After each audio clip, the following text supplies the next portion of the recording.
Saya terkejut ketika indeks saham Dow Jones meluncur kencang ke bawah minggu kemarin di mana Berkshire Hathaway-nya Buffett melepas 70% saham mereka di berbagai investasi. Ambil tunai, ada apa ini? Warren Buffett adalah orang yang keep saham long term. Tahu-tahu melepas saham dan memegang uang fiat. Ini belum pernah terjadi dalam kurun waktu 40 tahun dia Raja Wall Street. Apa dia sudah dikode bahwa kertas akan disikat, bahwa ada rencana besar yang akan meresetting up kapitalisme? Kalau itu terjadi, ini dunia belum pernah merasakan apa yang akan kita rasakan. Ini parahnya dahsyat. Ini perlu tindakan preventif kalau pejabatnya paham. Saya sederhanakan. Di tahun 2008 ada masalah subprime mortgage yang mungkin banyak yang bertanya makhluk apa itu? Yaitu ketika kertas atau papers beredar 100 kali lebih banyak dari underlying sektor realnya. Sekali lagi saya sederhanakan. Kalau Anda punya properti, katakanlah nilainya 2 miliar, lalu Anda jaminkan ke bank. Anda dapat uang 1 miliar untuk usaha Anda. Jaminan sertifikatnya itu untuk apa menumpuk di bank? Sama bank sertifikatnya tadi disekolahin lagi ke lembaga lain untuk dapat sejumlah uang. Lalu yang dilakukan oleh lembaga tadi menjaminkan lagi dengan janji bunga dan interest dan lain sebagainya. Lalu yang memegang jaminan tadi suratnya dilakukan lagi, digadaikan lagi, dijual lagi dengan nama bond lah, bond itulah, bond inilah, surat hutang lah, apalah namanya. Saya pun nggak tahu, jangan-jangan Anda termasuk pembeli di level berapa bond itu tercipta. Untuk mempercepat tumbuhnya underlying rumah tadi, bahkan ada kebijakan tanpa jaminan seorang menyicil membeli rumah. Dan Amerika adalah bangsa yang pakai uang besok untuk sekarang.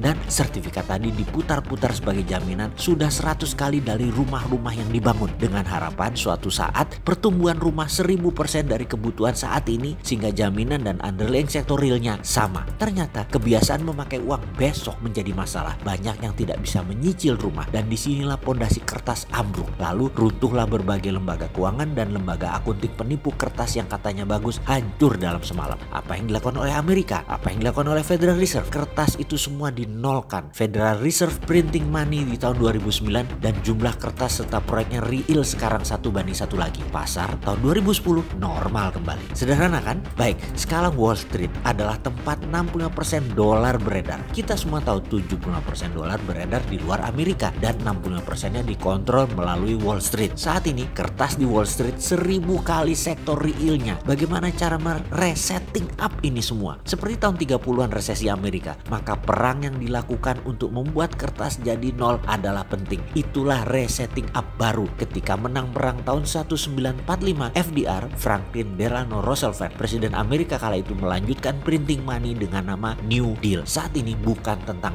Trump atau Bernie Sanders. Ini tentang hegemoni Amerika. Kertas-kertas tadi yang overvalue dibuang semua oleh kapitalis dan pegang uang fiat saat ini. Saham dibiarkan hancur. Yang rugikan investor-investor kecil. Kapitalisme sudah keluar sejak 2 minggu yang lalu secara perlahan dan mungkin minggu depan ini habis. Mereka pegang full semua, pegang uang fiat. Ketika dunia hancur karena corona sejak saat ini hingga 4 bulan ke depan, maka printing money MMT dilakukan Federal Reserve. Mereka akan beli semua yang ada di dunia ini. Itulah hegemoni. Kurang buas apa mereka itu dan kurang ajar mereka itu. Nggak ada kemanusiaannya. Dan sekali lagi harus perang. Perang itu men-setting up ekonomi dan perang itu meresetting up kapitalisme. Dengan adanya sosmed, perang media propaganda menjadi cepat perangnya. Ini perang dunia ketiga, hanya jenis baru perangnya, nggak pakai bedil. Sejauh ini sudah mulai kebuka pemahamannya. Jadi bagaimana kita melewati ombak corona, ombak resesi, dan ombak hegemoni? Apa yang harus kita lakukan sekarang? Wahai pejabat negara, jangan mainkan kami dengan melihat semua ini sebagai business as usual. Ini at war, ini kondisi perang. No rule atas nama survival of the nation. Jangan ikuti box, jangan ikuti aturan dunia. Perang itu no box.